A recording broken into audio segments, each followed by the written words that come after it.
Welcome into the box seat retro. It is Giltrap City Toyota Harness Jewels Week. We're looking forward to Saturday, and of course at Cambridge Raceway, the second running of the Harness Jewels. 9 races, the stake money enormous, and the build-up will be throughout the week as well. However, we do join you with the stunning news that Auckland Reactor, the $1.30 favourite for the 3-year-old Colts and Geldings section, the Emerald, has been withdrawn from the Harness Jewels this Saturday. This news has just come through within the last hour, and obviously is now the focus at the top of our show. And pleased to introduce Blair Orange with us this morning, of course, from the Mark Purdon and Grant Payne barn. Blair, this news, we're still trying to take it in. What do you know at this stage about what is wrong with Auckland Reactor?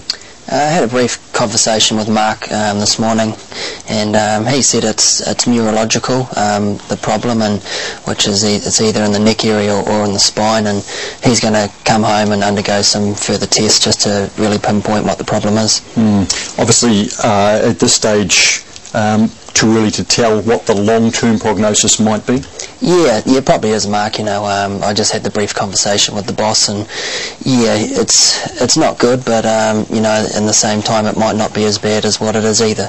And of course, obviously, it has other connotations. For every loser, there has to be a winner, and you will now be driving the favourite in that race in Fiery Falcon. Yeah, you know, brings my guy into the race a lot more, and you know, now he's the one to beat, whereas, you know, before this morning, Auckland Reactor was. Well, we appreciate your time this morning. Obviously, more on this story as it unfolds throughout the program, and of course your drives and your thoughts around the Harness Jewels this Saturday. Justin Oliver is with us as well. Justin, not the way we wanted to start the show. Your reaction to the news of Auckland Reactor's withdrawal? Absolutely not. In a word, gutted. I mean, I guess Mark Purdon would have thought the worst thing that could have possibly happened to Auckland Reactor happened on Friday with the draw one, the second line. It's just got a whole lot worse, but maybe there's a silver lining to this gloomy cloud, and that Fiery Falcon is one of the team, and Blair Orange, the man right next to me here, will get a chance to take out the Jewels, another big scalp. But look, it's not good news. I know that we're going to talk to most parties concerned with that, and even Bill Bishop hopefully during the show, so we'll get an idea as to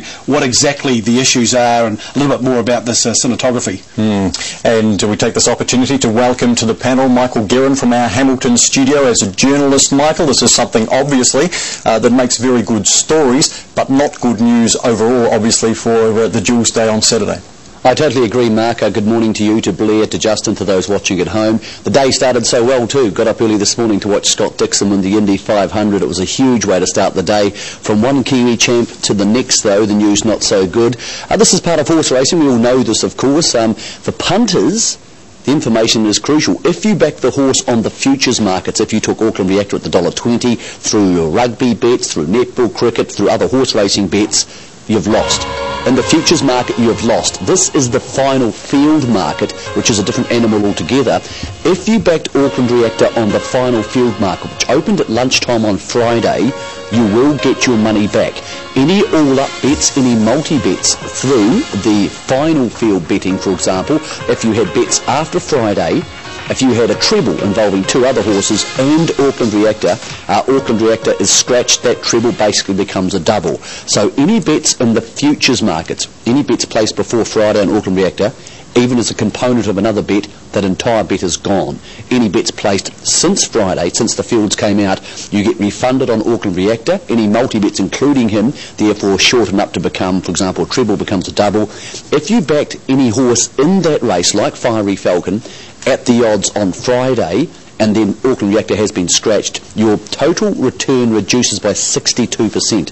So the $9, for example, which was available Fiery Falcon, has become $3.42. That's just the mechanical information of the punting. I know it seems a bit cold to talk about that when a very good horse has been scratched, but obviously for a lot of people it does matter. We are talking potentially thousands of multi-bets, thousands, have gone out the window now with the scratching of Auckland Reactor. Thank you for that information, Michael. It's very important to clear that up for the punters. Let's try and get to the bottom of the situation with the horse Auckland Reactor, and we call on the expertise of Bill Bishop from the Canterbury Equine Clinic. Bill joins us live by phone. Bill, very good morning. Thanks for your time. What can you tell us at this stage about Auckland Reactor and his actual difficulty? Okay, thank you. The only information I can tell you has been relayed to me from Mark, haven't actually had an opportunity to see the horse myself, but the horse is comfortable jogging and goes around fine, and to all intents and purposes seems okay.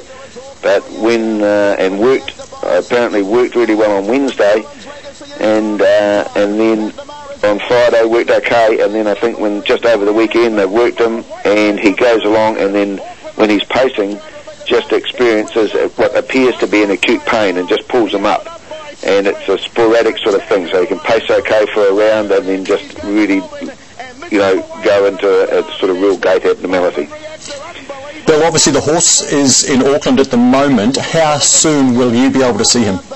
I think what is going to happen now is that Mark is Dr. Ivan Bridge and Dr. Andrea Ripmeister, a surgery specialist from Auckland. They've already examined the horse and really confirmed that it seems okay at a jog, but not okay, not comfortable at high speed. Mark is going to scratch the horse now, obviously, and he's going to just rest the horse up there for 4 or 5 days until after the jewels, and then the horse will travel. We plan to do a nuclear bone scan on the horse. What does that involve exactly, Bill? Is that where you put a dye through the horse? Yes. It appears, just from talking to Mark, that the problem appears to be high up in his back or perhaps along his spine, and it may be a neurological thing, in which case it's unrelated to any fractures, or it could be that the horse has got a stress fracture or some difficulty up in his back.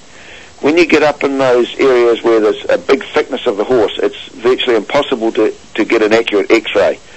So what we do is we do a nuclear bone scan, and that involves injecting some radioactivity into the horse, and every horse has a store of labile calcium. It's really just like little calcium soldiers sitting around, and when there's a problem, say a stress fracture or a focus of intense problem in a bone, the body says, right, that sends the calcium to that spot. And what happens is the radioactivity latches onto that calcium. We inject it into the horse, wait a couple of hours, it latches onto the calcium, then it gets transported with the calcium to the hot spot, as it were. And then once we've done that, we pass the nuclear camera, is really like a big Geiger counter, and we pass that over the whole horse, and it picks up counts of radioactivity.